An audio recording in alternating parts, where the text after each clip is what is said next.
सच्चिदानन्दरूपाय विश्वोत्पत्त्यादिहेतवे तापत्रयविनाशाय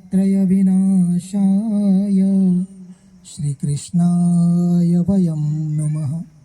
अखण्डमण्डलाकारं व्याप्तं येन चराचरं तत्पदं दर्शयेन तस्मै श्री गुरवे नमः। परम पावन परम वंदनीय माँ नर्मदा का पावन तट एवं जहाँ आप उपस्थित हैं उस स्थान का नाम सद्गुरु धाम है। थोड़ा सा परिचय इसी स्थान को दूं, फिर बात करें स्मृति कल्प की। जहाँ आप बैठे हैं उस स्थान में मुझे आने को 8.5 साल हो चुके हैं। जो स्थिति स्मृति कल्प की थी वही स्थिति यहाँ की थी, क्योंकि समान जंगल था, एक ही जगह थी, पूरा अस्त व्यस्त था। ये पूरी तरह से मेहनत से, हम खुद आज भी मेहनत करते हैं। ये जो जख्म दिखते हैं ना, ये दिख रहे हैं, खाते ही रहते हैं हम। लेकिन जैसे ये प्रेमी लोग प्रकृति के हैं, वैसे हम भी प्रकृति प्रेमी हैं। नित्य हम भी वृक्षारोपण का ही कार्य करते रहते हैं, सेवाएं देते रहते हैं। 8.5 साल पहले ये पूरा बबूल का एक जंगल हुआ करता था। फिर धीरे धीरे धीरे जैसे जैसे हमने इसमें मेहनत की, कुछ हमारे ग्वाल बाल बच्चे हैं वो हमारा साथ देते हैं, सभी ने मिलकर आज यहाँ एक सुंदर सा धाम निर्माण कर दिया। हनुमान दादा का भी मंदिर का हमारा है, हो ही जाएगा कभी न कभी।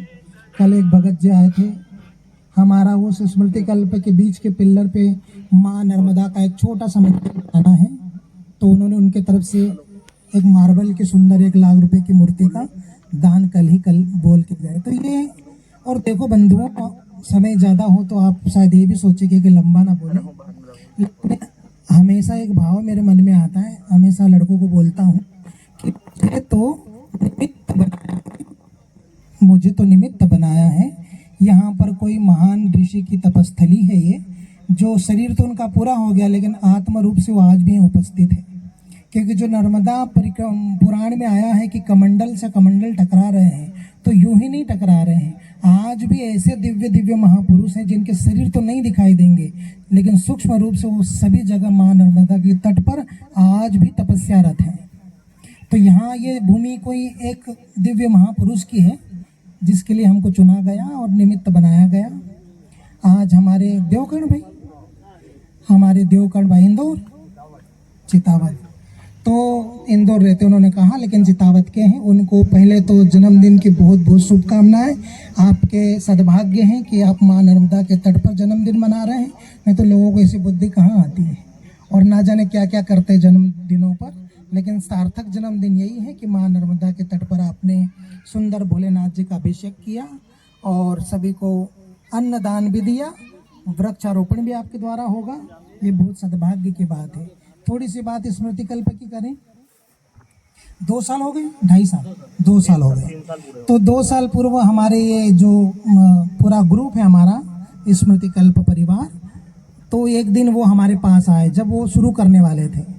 तो उन्होंने कहा, गुरुजी यहाँ ऐसा एक योजना है कि पर्यावरण की रक्षा के लिए हम कुछ वृक्षारोपण करना चाहते हैं, तो आपका ही मार्गदर्शन रहेगा, क्योंकि आप यहाँ पर हैं तो हम आपसे मार्गदर्शन लेते रहेंगे। इनको बहुत धन्यवाद कि इन्होंने भी जंगल में मंगल कर दिया।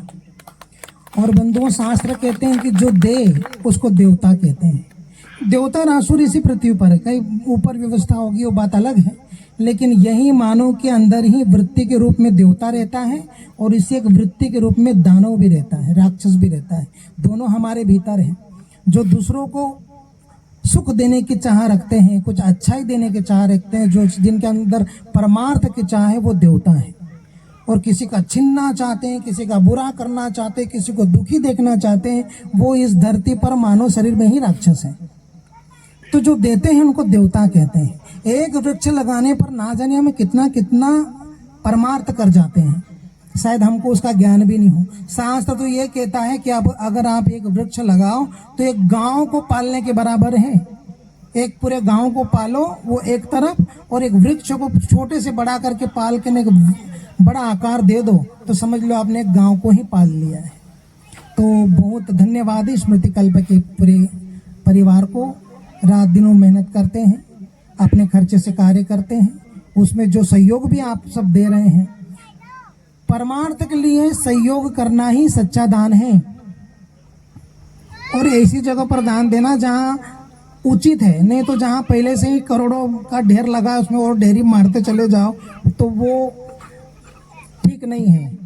लेकिन जहाँ बहुत ज़्यादा ज़रूरत है, जैसे स्मृति कल में भी देखो आप कितने फलों के पौधे हैं वहाँ पर, आम के हैं, जाम के हैं, नीम का पौधा है, पीपल का पौधा है, वहाँ पर सीताफल का पौधा है, अनंत पौधे, अब सबका नाम नहीं ले पाऊंगा, लेकिन ये जब हो ही गया है, लेकिन और भी जो साल 2 साल में कितना नंदनवन ये और वो मिलकर हो जाएगा, एक ऐसा धाम बन जाएगा दोनों मिलकर कि कोई भी यहाँ से निकलेगा तो धन्यवाद देगा। और वो धन्यवाद छाया में अगर एक परिक्रमावासी थोड़ी देर के लिए भी बैठ जाए या कोई भी राहगीर बैठ जाए धूप में तपा हुआ और उसके हृदय से धन्यवाद निकल जाए तो उसका छोटा सा एक जो बजट बनेगा वो तुम्हारे खाते में डिपॉजिट हो जाएगा, फिक्स हो जाएगा। और जितनी बार निकलते जाएगा कोई भी राहगीर और धन्यवाद उस छाव को राहत मिलेगा और धन्यवाद देगा तो हमारे खाते में आ जाएगा। इस मनुष्य जन्म में हम आए हैं कमाने के लिए, ये धन तो हम कमा ही रहे हैं, लेकिन एक धन और होता है जिसको मीरा कहती है, खर्चे ना फूटे चोर ना लूटे, दिन दिन बढ़त सवायो, पायो जी मैंने राम रतन धन पायो। तो ये सब उसके अंतर्गत है। तपस्या का एक रूप नहीं होता, तपस्या का अनंत रूप है, धर्म का अनंत रूप है। आपने किसी को एक गर्मी में एक गिलास पानी पिला दिया, वो भी तुम्हारी तपस्या, तप है, साधना है। किसी की होठों पर रोते हुए को मुस्कुराहट दे दी, ये भी आपकी साधना है, तपस्या है, परमार्थ है।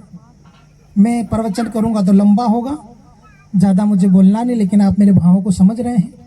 तो ये धन हम जितनी तन्मयता से और चिंता से कमाते हैं उतना तो क्या कर पाएंगे, लेकिन उससे कभी 10वां हिस्सा भी हम परमार्थ के लिए, अपने ऊपर के यात्रा के लिए थोड़ा सा धन कमाने लगे तो हमारा सच्चा धन तो वही है। ये तो क्षणभंगुर शरीर है महाराज, 10 करोड़ भी कमा कर नसबंद हो गए तो सीताराम, वो कोई काम के नहीं, कागज है तुम्हारे लिए। लेकिन वहाँ का धन कमाओगे तो फिर दिव्य लोगों की प्राप्ति होगी। बोलने को तो बहुत है मेरे पास, लेकिन समय आपका ज़्यादा हुआ है। आप ऐसा ना हो कि माइक गुरु जी को मिल गया है तो गुरु जी बिल्कुल, क्योंकि हम तो कथाकार हैं, अगर एक बार माइक मिल जाए तो हमारे अंदर बहुत कुछ आता रहता है। सभी को एक बार धन्यवाद, सभी माताओं को, बहनों को जो स्मृति परिवार के आमंत्रण पर यहाँ पधारे हैं, सभी को धन्यवाद। स्मृति कल्प परिवार के सभी बंधुओं को धन्यवाद, सभी गणमान्य बंधुओं को धन्यवाद। नर्मदे।